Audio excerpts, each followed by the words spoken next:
The genetic material in viruses is இப்போ genetic material பொறுத்த வரைக்கும் வைரஸில் வந்து எது கொண்டு காணப்படுதுன்னு கேட்டிருக்காங்க. இப்போ all animal virus do contain DNA. Animal வைரஸஸை பொறுத்த வரைக்கும் பார்த்தீங்கன்னா டிஎன்ஏ மட்டும் இருக்கும். எக்ஸப்ட் வைரஸை பொறுத்த வரைக்கும், அதாவது ஹெச்ஐவி வைரஸில் மட்டும்தான் என்ன இருக்குன்னா ஆர்என்ஏ வந்து காணப்படும். ஓகேங்களா. அடுத்தது ஆர்என்ஏ ஒன்லி. இது வந்து பார்த்தீங்கன்னா பிளான் வைரஸ். பிளான் வைரஸ் இதில் பொறுத்த வரைக்கும் வந்து ஆர்என்ஏ கொண்டு காணப்படும். இப்போ for example tobacco mosaic virus RNA வந்து காணப்படும். அதே மாதிரி காலிஃப்ளவர் மொசைக் வைரஸை பொறுத்த வரைக்கும் பார்த்தீங்கன்னா டிஎன்ஏ கொண்டு காணப்படும்.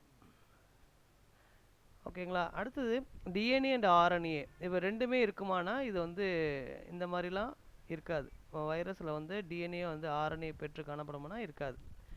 அப்போ எது இருக்கும்? டிஎன்ஏ அல்லது ஆர்என்ஏ. இப்போ டிஎன்ஏ இருக்கலாம் அல்லது ஆர்என்ஏ கொண்டு காணப்படலாம். இப்போ உதாரணத்துக்கு பிளான் வைரஸஸை பொறுத்த வரைக்கும் என்ன இருக்கும் அப்படின்னு பார்த்தீங்கன்னா ஆர்என்ஏ.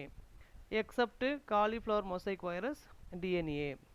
அதே மாதிரி அனிமல் வைரஸ் என்ன இருக்கும்னா டிஎன்ஏ கொண்டு காணப்படும். எக்ஸப்ட் ஹெச்ஐவி வைரஸை பொறுத்த வரைக்கும் பார்த்தீங்கன்னா ஆர்என்ஏ கொண்டு காணப்படும். அப்போ genetic material in viruses is DNA R RNA.